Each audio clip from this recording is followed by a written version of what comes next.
Sumama ako kay Venus sa probinsya. Si Venus ang masasabi kong isa sa mga naging mabuti sa akin. Sa mga araw na dumadaan, masasabi ko na nagiging maayos ang pakiramdam ko at ang kalagayan ko. Malayo sila sa bayan pero masasabi ko, maayos at masaya kaming namuhay sa ganitong lugar.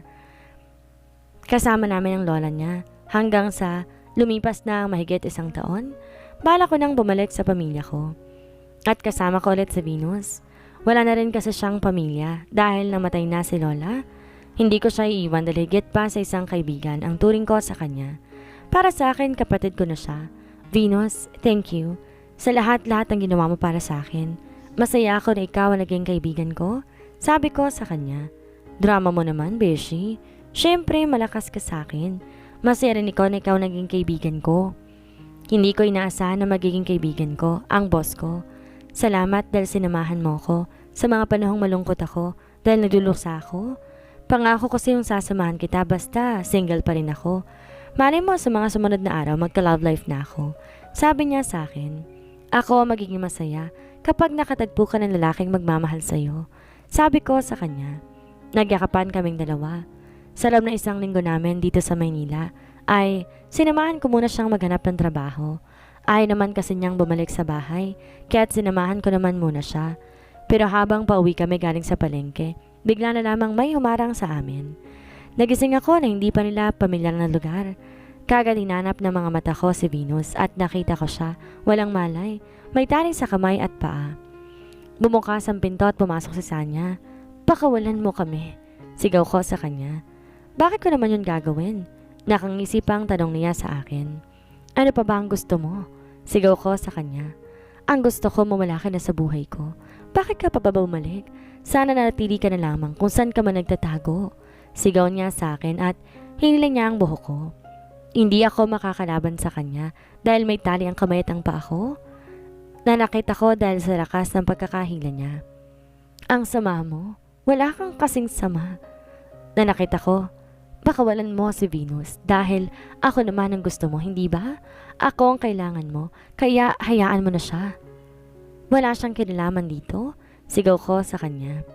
Hindi ako tanga para sundin ko ang nais mo. Pakawalan mo siya. Para ano? Para isumbong niya ako sa mga pulis? Hindi ko gagawin yon. Ako ang gusto mong pahirapan, kaya ako na lang. Hindi na ang kaibigan ko. Umiiyak na sabi ko pa sa kanya. Wow, sana all may kaibigan. Alam mo lahat na ikaw lang ang gusto. Ako pinabayaan at inabandona ng mga magulang natin. Ikaw ang inalagaan nila tapos malalaman ko pa na may lihim palang ipinamana sa'yo. Namatay na nga sila. Ikaw pa rin ang iniisip nila at nakalimutan na talaga nila na may pinabayaan silang bata. At sirdo na siyang meron ako'y pinagkait mo sa akin. Inagaw mo siya sa akin. Sigaw niya sa akin. Bakit sa akin mo sinisisi ang mga kasalanan na hindi ko naman ginawa? At sa tingin mo, mamahalin ka ni Drew? Hindi ko na kayang mahalin kahit na magkapatid pa tayo. Kahit na magkamukha pa tayo, hindi ka niya mamahalin. Kagaya ng pagmamahal niya sa akin? Isang malutong na sampal ang binigay niya sa akin. Kaya naman mas sumangtingin ang binigay ko sa kanya. Sisiguraduhin kong mamahalin niya ako at mangyayari lang yan kapag nawala ka na sa landas ko. At kapag wala na akong kamukha, dahil akin lang siya. Ako na una sa puso niya, kaya ka lang niya minahal dahil akala niya ako ay ikaw. Ako ang tunay niyang mahal. Parang baliw, nasabi niya. Baliw ka na. Tumigil ka na nga sa kahibangan mo. Magkapatid pa rin tayo. Napasigaw ako dahil bigla na lang niyang sinugatan ng pisngi ko. Wala akong kapatid. Nakangising sabi pa niya sa akin. Hayop ka? Hayop ka? Sigaw ko sa kanya. Hindi tayo magkapatid. Wala akong kapatid na katulad mo. Sigaw niya sa akin. Pagbabayaran mong lahat ng to. Magbabayad ka. Sigaw ko sa kanya. Bye, Carolina. Ikaw mas samanan ako sa mga parents natin sa langit. Bye, my twin sister. Sabi niya bago siya lumabas sa may pintuan. Sanya, pakawalan mo kami. Hayop ka. Sigaw ko sa kanya. Gumapang ako papunta kay Venus na ngayon ay wala pa rin namang malay. Ginawa ko lang ang lahat para gisingin siya. Venus, gumising ka. Please, gising. Beshi, gising na, please. Umiiyak pang sabi ko sa kanya. Sabi ko sa kanya dahil may naamoy na akong usok. Nasaan tayo? Tanong niya sa akin nang bigla siyang gumising. Hindi ko alam pero dinukot tayo ni Sanya. Kailangan na nating umalis. Kailangan natin makalis dito. Sabi ko sa kanya. Tumalikod ka. Kalakalasin ko ang tali mo. Sabi niya sa akin. Sinunod niyang tinanggal ang tali ko. Ganon din ang ginawa ko sa kanya. Nang maalis na namin ang mga tali ay kagad namin binuksan ang pinto pero bumungad sa amin ang malaking apoy. Carolina, kumalma ka. Makakaalis din tayo dito. Aalis tayo kahit anong mangyari. Sabi niya sa akin dahil nanginginig na ang buo kong katawan sa takot. Nagpapanik attack ako ngayon. Kumapit ka sa akin. Utos niya. Bakit? Kinakabahang tanong ko sa kanya. Lalabas na tayo? Sagot pa niya sa akin. Malakas ang apoy. Masusunog na tayo. Magtiwala ka sa akin, makakalabas tayo dito. Sabi niya. Kinuha niya ang kumot at sinaklob niya sa akin. Niyakap niya ako na mahigpit. Venus! Umiiyak na tawag ko sa kanya. Isipin mo si Adam. Kailangan ka ni Adam. Bulong niya sa akin at binuhat niya ako. Malaking babae si Venus kaya't kayang-kaya niya akong buhatin hanggang sa nakalabas kami sa bahay na pinagdalhan sa amin ni Sanya. May naramdaman akong hapde sa pisngi ko pero hindi ko na rin to ininda. Alam ko na nasunog sa pisngi ko pero nang alisin ko ng tuluyan ng kumot na nakataob sa akin, nawala ng lakas sa mga tuhod ko. Venus? Humagulhol ako dahil nasunog ang mga balat niya. Halos sunog ang buo niyang katawan. Dadalhin kita sa ospital, ipapagamot kita. Kumapit ka lang? Umiiyak na sabi ko sa kanya. Okay ka lang ba? Nauutal pang tanong niya sa akin. Na kahit sa ganitong sitwasyon, ako pa rin ang iniisip niya. Okay lang ako. Lumaban ka. Ipapagamot kita. Umiiyak na sabi ko ulit sa kanya. Humingi ako ng tulong at mabuti na lamang dahil may dumating. Nakita nila na may nasusunog. Mabilis ko siyang dinala sa ospital. Walang tigil sa pagpatak ang mga luha ko. Sobrang sakit para sa akin na makita ang ganito ang nangyayari sa kaibigan ko at dahil sa akin. Venus, wag mo naman akong iiwan. Please? Wag. Umiiyak pa ang kausap ko sa kanya.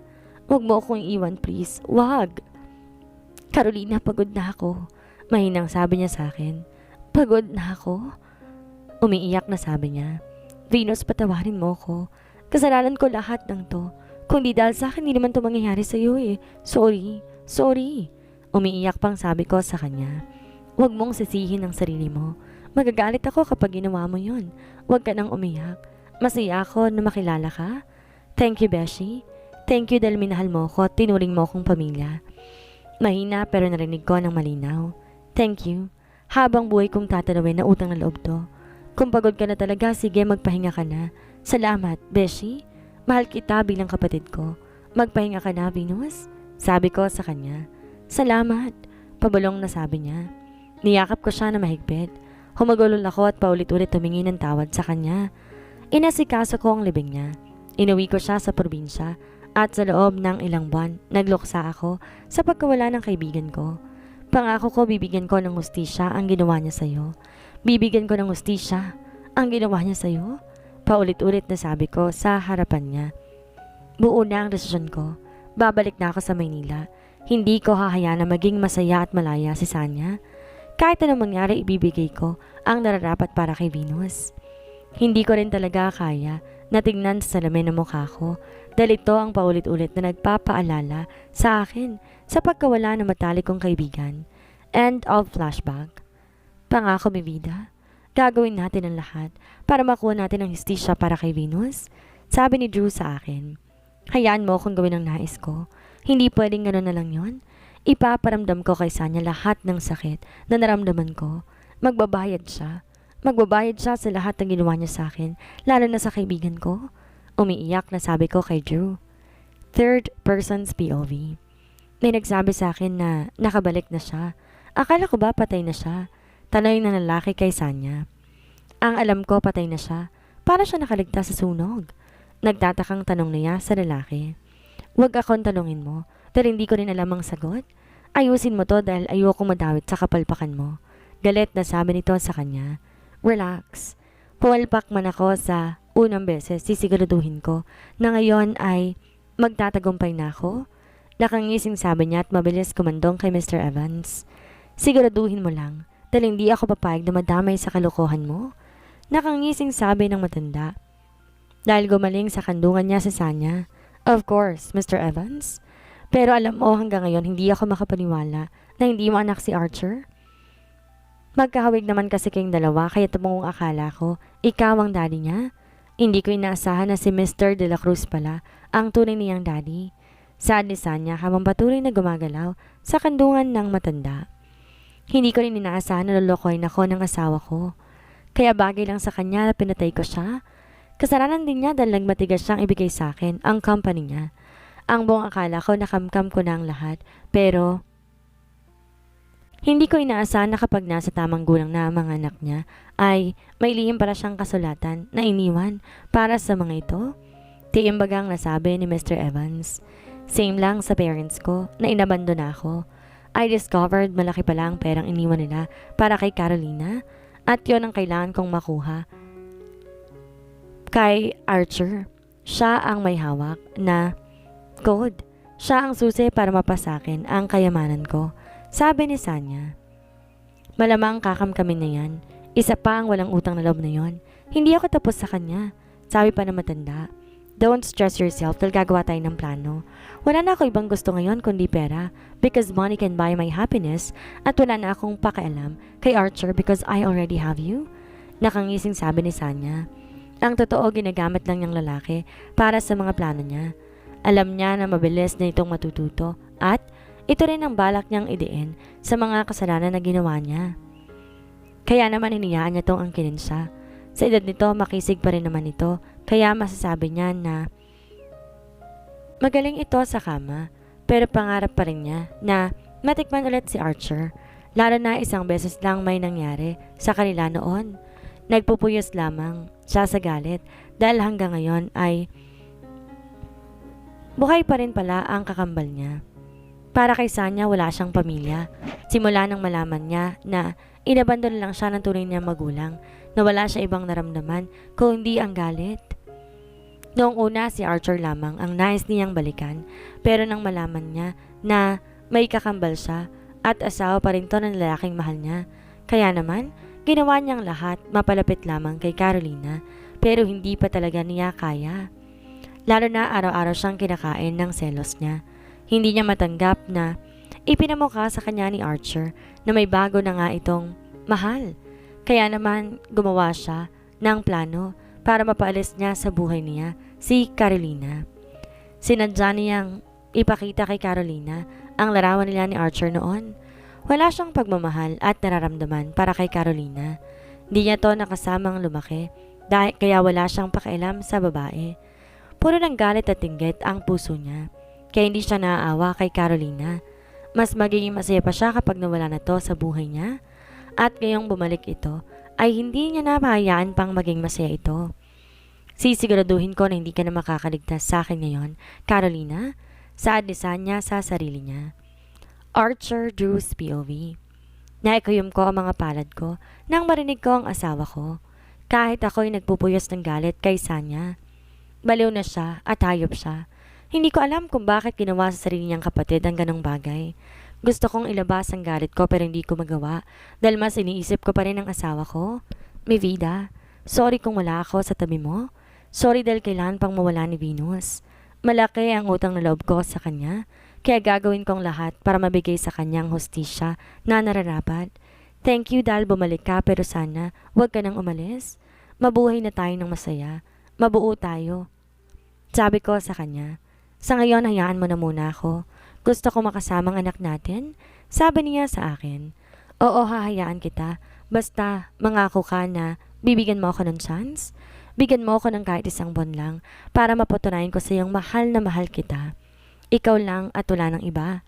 Si Sanya bahagi na lamang ng nakaraan ko. Ang nakaraan na pinagsisihan ko ng sobra. Wala nang ibang babae pa na mas mahalaga sa akin kung hindi ikaw lamang. Ikaw lang, mi vida. Sabi ko sa kanya. Di ko alam kung babalik pa ba tayo sa dati, pero sa ngayon naging magulang na lang tayo kay Adam. Mahinahong sabi niya sa akin. Oo, ang nasa tabi kita ay sapat na para sa akin. Hinalikan ko siya sa noo at pagkatapos ay niyakap ko siya. Salamat, Drew. Salamat dahil inaalagaan mong anak natin. Salamat dahil hindi mo siya pinabayaan, kaya panatag na din ang loob naiwan sila sa'yo dahil alam kong mahal na mahal mo siya. Sorry. Sorry dahil umalis ako.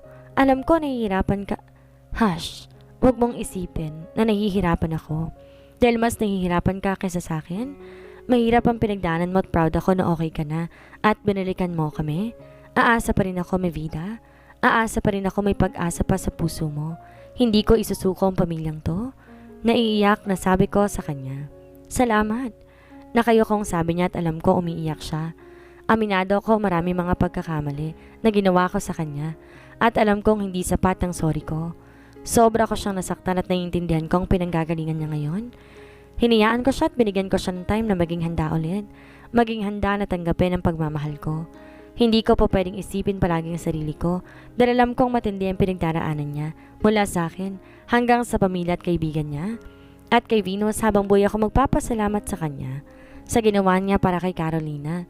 Hindi lahat kayang gawin ang ginawa niya at masaya ako dahil nakatagpo ng tunay na kaibigan ng asawa ko. Magpahinga na tayo, sabi ko sa kanya. Pwede ba akong uminom ng alak? Tanong niya sa akin na kinagulat ko. Matulog ka na, sabi ko sa kanya. Pero hindi pa ako inaantok. Parang batang sabi niya kaya naman napangiti na lamang ako. May gusto ka bang gawin maliban sa pag-inom ng alak? Tanong ko sa kanya na may kasamang pagbibiro. Wala po, sagot niya sa akin. Sabay iwas ng tingin kaya naman napangiti ako. Gusto mo bang makipag-shot puno sa akin? Natatawang tanong ko sa kanya. Saan mo natutunan yan? Para nagtataka pang tanong niya sa akin.